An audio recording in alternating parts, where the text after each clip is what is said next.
Hello and welcome to Project Arnau. On this video, I'm gonna talk about my own book, The Project Sare. On previous videos, I have actually mentioned it, but this time I'm gonna go deeper. So, this is actually the first on a trilogy. Let me show you the book itself. There you go, My Pride and Joy. I hope the picture is clear enough. Pretty cool, huh? So, actually, this is the first of a trilogy of 4 books. No, I'm not that bad at math. I know trilogy is only 3. Trilogy, that is it. But here's the thing. So the main story, so to speak, consists of 3 books, right? But there is a 4th book that will be happening between book 1 and book 2. And here's the cool thing. It's actually also a cooking book. Will include actually and real recipes that anyone can follow, but has a story within itself, and this story happens in the same world, and they also follow characters from the original story. I won't say it's a spin-off, although kinda is. Hard to say, to be honest. But anyway, as I said, that will be between book 1, that is already published. You can get it via link in the description, and then there will be the cooking book, then book 2, and then finally book 3. Okay, so I already showed you. I mean, how cool is this? The reason I decided to follow this kind of structure design is not, as you can see, it's not the very traditional book cover. I try to go more for a comic book kind of vibe, even though it's not a comic book, as you can see. It does have illustrations, but it's, like regular book, just words. Okay, so it does have illustrations in bright color, as you can see. So at the end, I should stop saying so every time, but yeah. So it has illustrations with the characters, not just the main cast, I'm including illustrations from characters that are only 1 or 2 chapters, but they still have some impact to the overall story, whether it's to the story itself or maybe to the main characters. So, those kind of characters that even though they're only there for a small fraction of time, they still have some weight. So yeah, this is, as you can see, a big cast. And then after the characters, all the main places where the story develops. So, okay, so as you can see, it has plenty of illustrations in full and bright colors. Unfortunately, in terms of printing, that rises the price of the book itself. I tried to make it as cheap as possible. It is still available for free on the Kindle Unlimited, and of course, and even itself, the just Kindle version without Kindle Unlimited, if you don't have it, is quite accessible. I will admit that the printed book is kind of pricey. Now, it's not like I dismissing my book and I want to give it cheap or whatever, but I do recognize that some prices are higher or whatever, but it's mainly because of the color illustrations, and I did consider to make them black and white. The problem was, for the characters illustrations, yeah, they will still look okay in black and white, but for the places illustrations, right, I tried, it just looked bad, to be honest. So I thought, okay, with full color it will be pricier, in black and white will be cheaper, but the quality wouldn't be so good. So yeah, I decided to go for higher quality. Now I'm gonna show you. I'll take the book later. I will read the first chapter. Hope you stay for that. Okay, so I'm gonna show you like the first designs for the characters. These are very old, just pencil drawing, basically sketches of character designs, the concept. Most of them are really different of, like how they end up looking at the end. Some of them are basically the same, just, the first ones are just pencil and no color, and here's our full color. Okay, so first is this one. I hope it's clear enough. Okay, so this one is actually not the character itself, more like the design of the mercenaries. So in the story, there is this group of mercenaries called the Polar Star Mercenaries, and they're like top tier. They're in fact the only mercenaries because they basically get rid of all the competition to get all the mercenary work for themselves, and they're very scary. Like everyone is scared of them. Every planet, every government always let them do as they please because they are afraid of the repercussions. So this design, what I'm aiming for is mostly the design of the armor, not so much of the character itself, because the story happens in different planets, different galaxies, and so every member of the Polar Star Mercenaries is gonna look different. There will be some who has 4 limbs, or some who has tentacles, and whatnot. So this is like general idea for the armor. I was aiming for something that will be highly protective, but also allows them to move freely. I got inspired from ninja artwork kind of stuff. Okay, so this is a fairy named Princess. She uses feather-based magic, and she's the wife to the main character, Desiree. Just to be clear, Desiree is not exactly a name, but it kinda like considered like the monster of Frankenstein. Like everyone calls him Frankenstein, but he's not Frankenstein. Something like that. Anyway, so and I probably should have said this at the beginning of the video, but the main plot is Desiree is looking for his wife who disappeared. Within the story, it goes into more detail on how she disappeared and how is he looking for her and whatnot. Okay, so when I design her, I want to make someone who looks pretty, who looks attractive, but not like fragile. I don't know if that makes sense. Like very beautiful, but also tough. Okay, so now this is the Great Double. He fulfills kind of like the role of the mentor. He actually is the one who taught Princess how to use magic. He's magic giant dog, and he looks very scary, like terrifying, but he's very noble and wouldn't hurt anyone who doesn't deserve it. So yeah, for him, that's the idea of the design. Like, this giant dog like will be terrifying, but he's such a good boy at the end. Okay, so now here to this lady here, right? This one here. Okay, this is the main villain. She's a fairy as well. Her name is Blossom. She just loves creating damage and to torture and kill, and she's just twisted to be short. And she created Desiree, the main characters as I mentioned before, to bring chaos and destruction just for her own pleasure. Okay, so this lady here, her name is Nana, and she's a traveler. Here's his secret.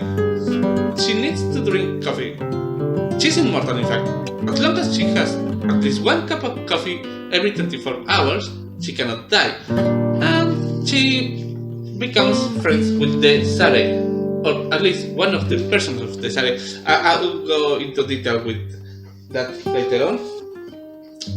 Okay, so for the character of Blossom, the design, this is not the final design. She changes a lot in comparison. This is, as I said, like the earlier concept. The character of Nana remains basically the same, maybe a few tweaks here and there. But okay, so for Blossom, what I was aiming for is someone who like doesn't look scary. Like you'll think, she's just a regular beautiful lady. But once you know her and her mentality, like yeah, she's terrifying. And for Nana, I was aiming, like this cute lady, friendly, like someone who you see and think, yeah, I could be friends with this person. Okay, so next here is Gano and Princess Marina. First, Gano. For his design, I was aiming to make him look like, this very attractive young man, like the ladies want to be with him and the boys want to be him, and like, that kind of vibe I want for this character. What do you think? He handsome enough? Does he? What do you think? Okay, so next, Princess Marina. Behind her, I want someone who, even though she is beautiful, she has an unrealistic version of herself. Yes, she's attractive. Yes, she has a lot of good qualities, but she elevates them far beyond reality. This one here, his name is Crocus. Opposite to Gano, I want him to look like scary, like someone who you look at him and it's like, what's with him? I better stay away from this person. And this is the King of the Moon.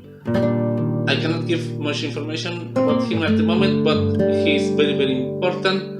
And well, so he's in any case. So next is Zeta. He is a hunter and has a special power that allows him to change his size. He can be a giant or a tiny, tiny person. Here we have Raphael. He is very smart in terms of technology and science, and well, to be honest, he's smart in general, but his area of expertise is technology and all that kind of stuff. Now I'm gonna show you a few not so human looking characters,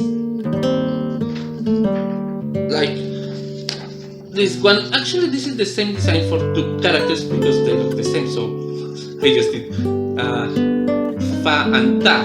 As for this character, I want to look like Fire because this is his species. They are living fiery creatures. And then we have the Crown.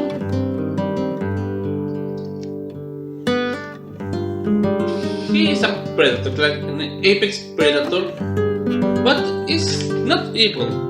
It's like saying a crocodile is evil. He just hunts and eats. That's the thing. Now, do you remember earlier when I said Nana made good friends with one of the parts of the Sare? Here's the thing. In the story is established that the Great Dogo, the one I showed you earlier, split the Sare into 12. Not intentionally. He kinda wanted to defeat him, to destroy him, because, as I said, Blossom created to bring chaos and destruction. But instead of killing him, he ended up splitting him into 12 life essences, and each of the life essences grows on his own, adapts, separates in different parts of the universe, and grows even without realizing who they are or about their past. Some of the characters I showed you before are actually part of the Sare. The Crown, Fa and Ta. Oh, actually, behind I have two more.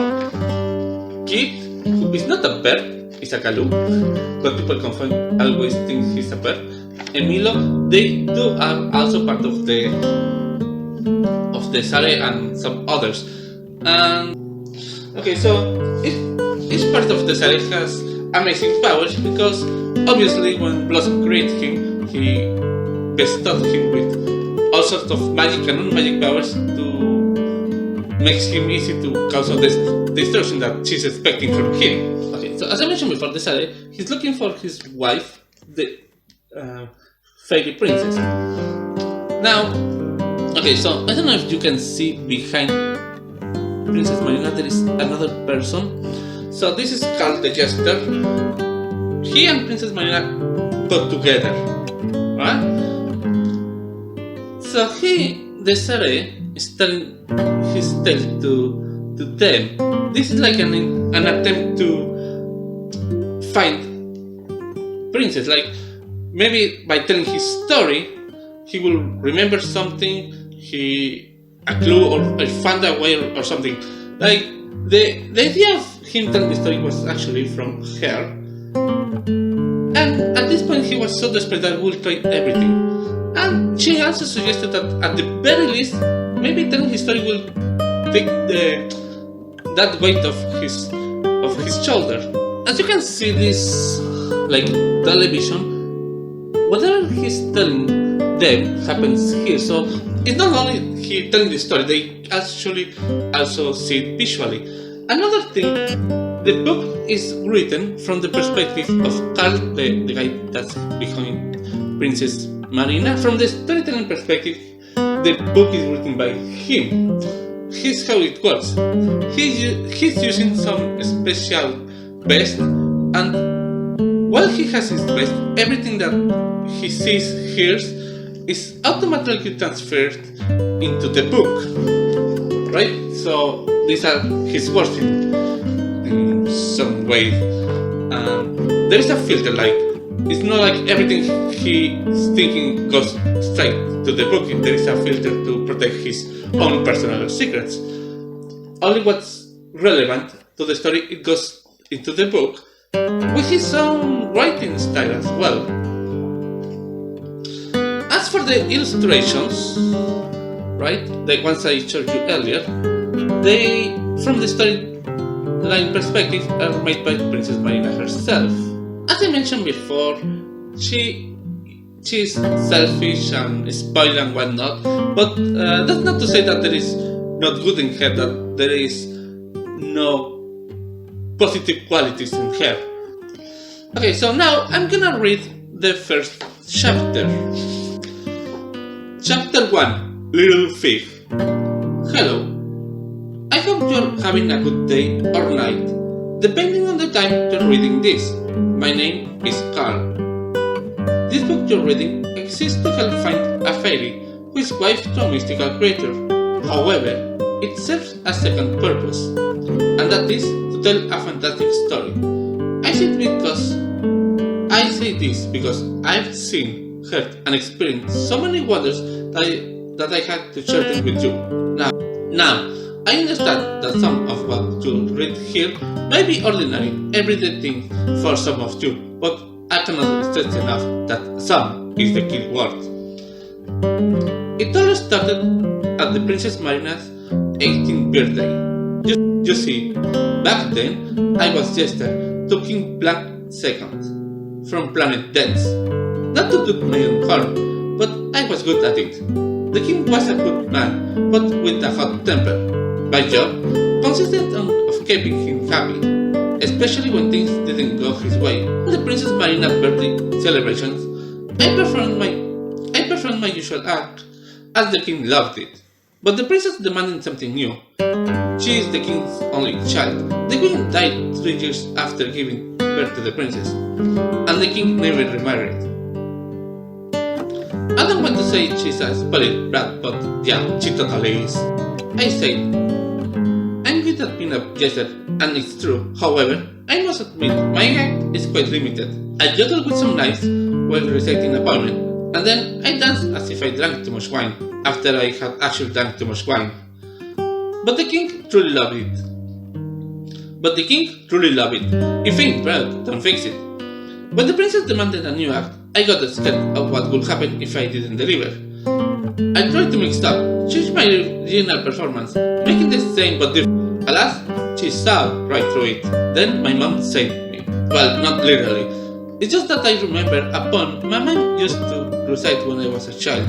With nothing to lose, I gave it a shot.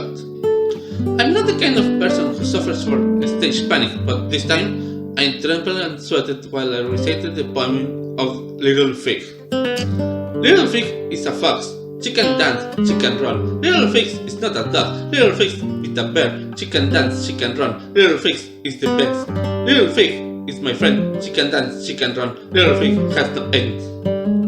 After I finished my brilliant performance, if I do so myself, I got a standing ovation from everyone in the royal court, even from the princess. I must admit, it felt good to get a standing ovation from her, but everything went down when she demanded to have the little fig for a pet.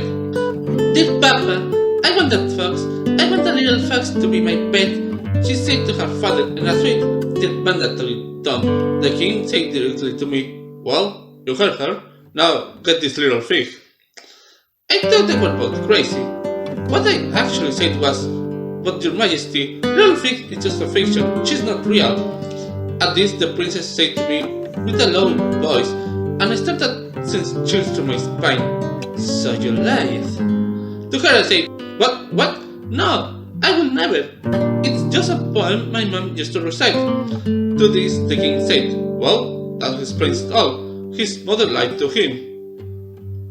"Oh, you poor thing. What kind of mother would lie to her child?" the princess added with a pitiful tone. Now, if I didn't say a thing, I would have saved myself a lot of trouble. But silly me said, "No one lied, it's just a poem." At this, the king ordered in an authority tone, "Except for my daughter and Carl the Jester, I want everyone out." As everyone walked out, I could see something I'd never seen before, the princess with a worried face. Which in turn worried me, because she was the most carefree person I knew. Once we were alone, the king said, "Marina, my child, I realized something. I have always given you everything you want, no questions asked. But now you're 18, and one day you will be the queen, so this has to stop. You need to learn that not even you can have everything by just asking for it with no effort." While I was wondering why in the world was I in the audience to this conversation, Princess Marina interrupted her father. "Dear Papa, what are you trying to say?" He answered Marina's questions and somehow mine too. "You will get this fox, the little fig, but you will get it yourself. Carl, I want you to go with her." I must confess, I wasn't expecting the princess to react the way she did, but she jumped around with a massive smile on her face. "Wonderful! An expedition! Dear Papa, you've always told me about the adventures and quests you had when you were younger. Now I will have my own." But the king and I were speechless. Then she added, "I know our subjects love us, and I can't think of anyone who would even try to hurt me. Nevertheless, I will feel more secure with a member of the royal guard rather than with a simple jester. No offense." She looked at me when she said it. I said, "None taken. Why would I take offense when I was getting out of this ridiculous task?" At this the king said, "I understand your concern. Trust me, the fewer people involved, the better. I say this from experience. Carl could be useful. After all, the reason we know about this little fig is thanks to the poem he recited at your celebration. Besides, you two will leave the castle tomorrow at first hour dressed as peasants, so no one will recognize you. This way, you have the help you need, and you will be safe." "Alright, father, we'll do as you say. Now, if you excuse me, I'm off to sleep. Tomorrow I have a big day ahead of me." Once again, she looked at me and said, "I recommend you to do the same." There was nothing more I could say. I simply sighed, accepting my fate. Okay, so that was chapter 1. Hope it's something that you have enjoyed and you will like to read the rest of the book. As I mentioned so many times, link is in the description. Okay, so that was chapter 1. So here's how the story continues. I'm not gonna read it all now. I hope chapter 1 captured you enough. So they're gonna meet while I hope you not be too spoilery, but basically, when looking for the little fish, they end up meeting him, and then he's telling his story to them about how he met his wife, the adventures that they have together and whatnot, and then how she disappears. Actually, from the first book, she's already gone, she's already disappeared, but he doesn't tell them how until book 2.